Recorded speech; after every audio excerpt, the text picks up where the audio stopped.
Hola nuevamente queridos espectadores, sean bienvenidos a Abismos del Ser. Hoy nos adentraremos en un viaje filosófico que no es apto para mentes conformistas. La filosofía es un océano de ideas, donde algunas flotan en la superficie, accesibles y fáciles de entender, pero a medida que descendemos, encontramos pensamientos más profundos, oscuros y perturbadores. Conceptos que desafían nuestra percepción de la realidad y pueden hacernos cuestionar todo lo que creemos saber. En este video exploraremos el iceberg de la filosofía, desde sus ideas más populares hasta teorías tan inquietantes que podrían cambiar tu forma de ver el mundo para siempre. ¿Estás listo para sumergirte en las profundidades del pensamiento? Comenzamos en la superficie, donde se encuentran las ideas filosóficas más conocidas. Conceptos que han trascendido el tiempo y que, incluso si no has estudiado filosofía, seguramente has escuchado alguna vez. Uno de los relatos filosóficos más famosos es el mito de la caverna de Platón. Imagina a un grupo de personas encadenadas dentro de una cueva desde su nacimiento, solo viendo sombras proyectadas en la pared.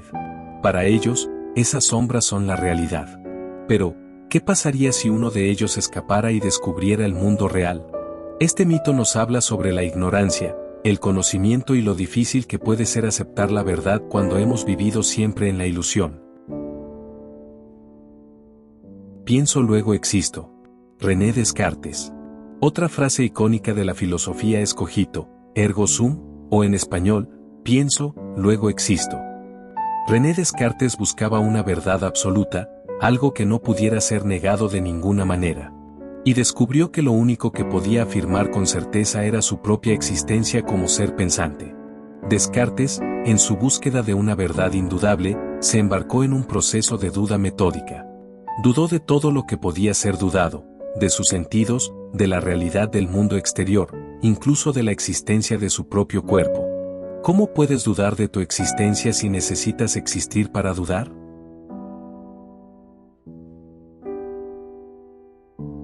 Probablemente hayas escuchado la frase, Dios ha muerto, pero ¿sabes lo que realmente significa? Nietzsche no estaba celebrando la muerte de Dios, sino advirtiendo sobre las consecuencias.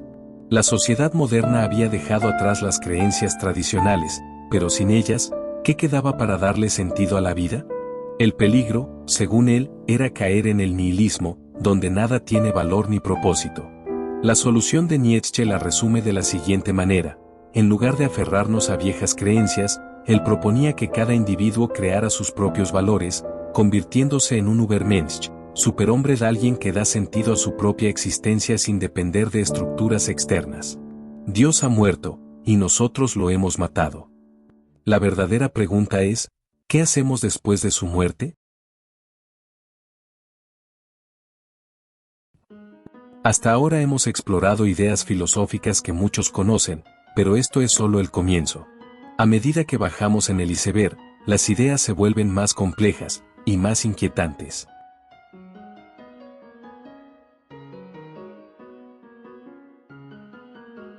Aquí, las ideas comienzan a volverse más complejas. Ya no hablamos solo de frases populares, sino de teorías que han marcado la historia del pensamiento y que son fundamentales en la filosofía académica. El imperativo categórico Kant. Immanuel Kant fue un filósofo prusiano del siglo XVIII, considerado uno de los pensadores más influyentes de la historia.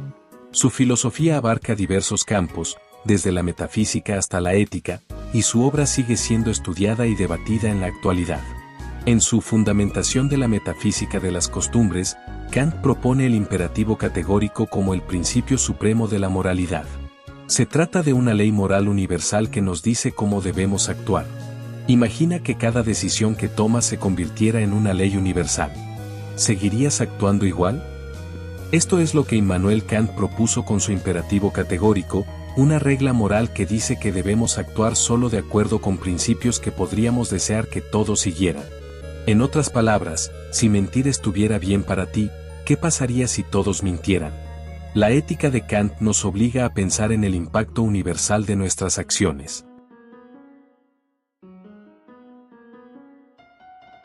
El pesimismo de Arthur Schopenhauer. Arthur Schopenhauer fue un filósofo alemán del siglo XIX, reconocido por su obra El mundo como voluntad y representación. Su filosofía se caracteriza por un profundo pesimismo, influenciado por el budismo y la filosofía de Kant. Schopenhauer creía que la existencia humana está regida por una fuerza ciega e irracional llamada voluntad. Esta voluntad es la causa del sufrimiento en el mundo, ya que nos impulsa a desear constantemente, sin que estos deseos puedan ser satisfechos de manera duradera. Para Arthur Schopenhauer, la vida es sufrimiento. No porque el mundo sea cruel en sí mismo, sino porque estamos atrapados en un ciclo de deseos interminables. En cuanto obtenemos lo que queremos, aparece un nuevo deseo, y así nunca encontramos verdadera satisfacción. Según él, la única forma de liberarnos es renunciar a los deseos y aceptar la realidad tal como es. El existencialismo y el absurdo. El existencialismo es una corriente filosófica que enfatiza la libertad individual, la responsabilidad y la subjetividad en la existencia humana. Los existencialistas creen que la existencia precede a la esencia, lo que significa que los seres humanos primero existen y luego se definen a sí mismos a través de sus elecciones y acciones. El absurdo es la incongruencia entre el deseo humano de encontrar sentido en el mundo y la realidad de un universo indiferente y carente de significado inherente. Surge de la conciencia de que la vida es finita, el sufrimiento es inevitable y no hay respuestas fáciles a las grandes preguntas existenciales. Jean-Paul Sartre y Albert Camus llevaron esta idea aún más lejos. Para ellos, no solo la vida es difícil, sino que el universo en sí es indiferente a nuestra existencia. No hay un propósito predefinido, somos nosotros quienes debemos darle sentido a nuestra propia vida. Y si el mundo no nos da respuestas, ¿cómo enfrentamos ese vacío? Aquí es donde la filosofía deja de ser solo una herramienta para entender el mundo, y comienza a desafiar nuestra percepción de la realidad. Prepárate, porque estamos a punto de adentrarnos en lo desconocido. Hasta ahora hemos explorado ideas filosóficas que, aunque profundas, siguen dentro de un marco racional y académico. Pero a medida que descendemos, nos encontramos con conceptos que desafían la lógica, la percepción y hasta nuestra propia existencia. Aquí es donde la filosofía se vuelve inquietante.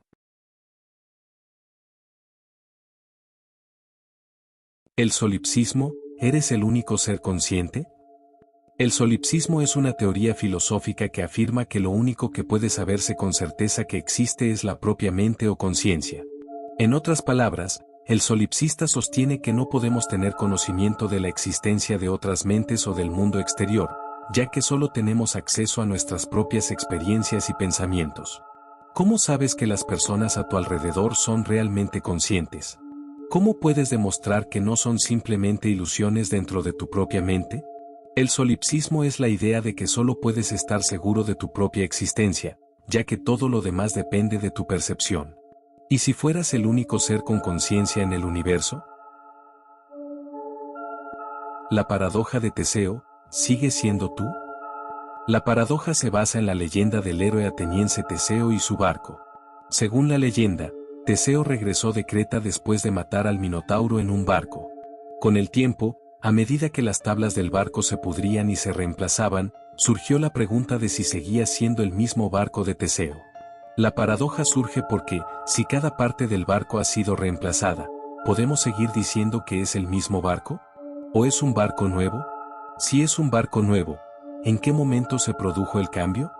¿Fue gradual o hubo un momento específico en el que dejó de ser el barco original de Teseo y se convirtió en otro? Ahora llévalo a un nivel personal. Cada célula de tu cuerpo se renueva con los años. ¿Sigues siendo la misma persona que hace 10 años? O mejor aún, ¿qué te define realmente como tú? El nihilismo extremo. Nada tiene sentido. El nihilismo extremo es una teoría filosófica que niega la existencia de cualquier valor, significado o verdad objetiva. Si bien puede ser interesante como objeto de reflexión, su aplicación práctica es problemática y puede tener consecuencias negativas. El nihilismo, especialmente en su forma más extrema, dice que nada en la vida tiene sentido. No hay propósito, no hay moral objetiva, y cualquier significado que tratemos de darle a nuestra existencia es simplemente una ilusión. Para algunos, esto es aterrador, para otros, es liberador. Si nada importa, entonces eres libre de crear tu propio significado. Si hasta aquí las ideas han sido inquietantes, prepárate, porque estamos a punto de entrar en el nivel más profundo del iceberg. Teorías que muchos preferirían no conocer, pero que, una vez escuchadas, son imposibles de olvidar. Hemos llegado al fondo del iceberg. Aquí se encuentran ideas tan radicales y perturbadoras que han sido censuradas, prohibidas o ignoradas por la mayoría. No porque sean falsas, sino porque desafían todo lo que creemos sobre la existencia, la moral y la realidad misma. ¿El antinatalismo es ético nacer? El antinatalismo es una filosofía que considera moralmente incorrecto tener hijos. Los antinatalistas argumentan que traer una nueva vida al mundo es intrínsecamente dañino para el niño, ya que lo expone a una serie de sufrimientos y riesgos inevitables. Filósofos como David Benatar argumentan que, dado que la vida está llena de sufrimiento, es un error imponer la existencia a alguien sin su consentimiento. Según esta visión, no nacer es siempre mejor que nacer, porque los que no existen nunca sufren. La hipótesis de la simulación, ¿vivimos en una mentira? ¿Y si te dijera que todo lo que experimentas, cada sensación, cada pensamiento, no es real? La hipótesis de la simulación plantea que nuestra realidad podría ser una simulación creada por seres superiores o incluso por nuestra propia especie en el futuro. Algunos filósofos y científicos como Nick Bostrom argumentan que, dada la rapidez con la que avanza la tecnología, es más probable que vivamos en una simulación que en una realidad física auténtica. ¿Cómo podríamos demostrar lo contrario? El último jueves, ¿tu memoria es falsa? ¿Y si el universo hubiera sido creado el jueves pasado? El último juevesismo es una idea filosófica que sugiere que todo, incluso nuestros recuerdos y la evidencia histórica, podría haber sido implantado recientemente. No hay forma de demostrar que el pasado existió realmente, solo confiamos en nuestras memorias y en lo que percibimos como historia. Pero, ¿qué pasaría si todo fuera una fabricación? En esencia, se postula que el universo fue creado el jueves pasado, pero con la apariencia física de tener miles de millones de años de antigüedad. Esto significa que todo lo que vemos y recordamos, incluyendo nuestros recuerdos de eventos pasados, fósiles, la luz de estrellas distantes y cualquier evidencia científica de un universo antiguo, fue creado instantáneamente el jueves pasado. Hemos viajado desde la superficie hasta las profundidades más inquietantes de la filosofía. A lo largo de este recorrido, hemos cuestionado la realidad, la moral, nuestra propia existencia, y quizás hemos tocado ideas que preferiríamos no haber descubierto. A lo largo de este recorrido, hemos cuestionado la realidad, la moral, nuestra propia existencia, y quizás hemos tocado ideas que preferiríamos no haber descubierto. Pero la pregunta más importante sigue en el aire: ¿qué hacemos con este conocimiento? ¿Nos aterra, nos libera, o simplemente nos deja con más preguntas? Tal vez nunca encontremos una verdad absoluta, pero si algo nos ha enseñado la filosofía, es que la búsqueda en sí misma es lo que nos define como seres humanos. Si este video te dejó pensando, te invito a seguir explorando conmigo en Abismos del Ser. Déjame en los comentarios cuál de estas ideas te impactó más, o si conoces alguna aún más profunda. Nos vemos en el próximo descenso. ¿Y tú? ¿Cuál de estos niveles crees que es el más perturbador? ¿O acaso hay algo aún más profundo que hemos pasado por alto? Gracias por ver este video, hasta la próxima.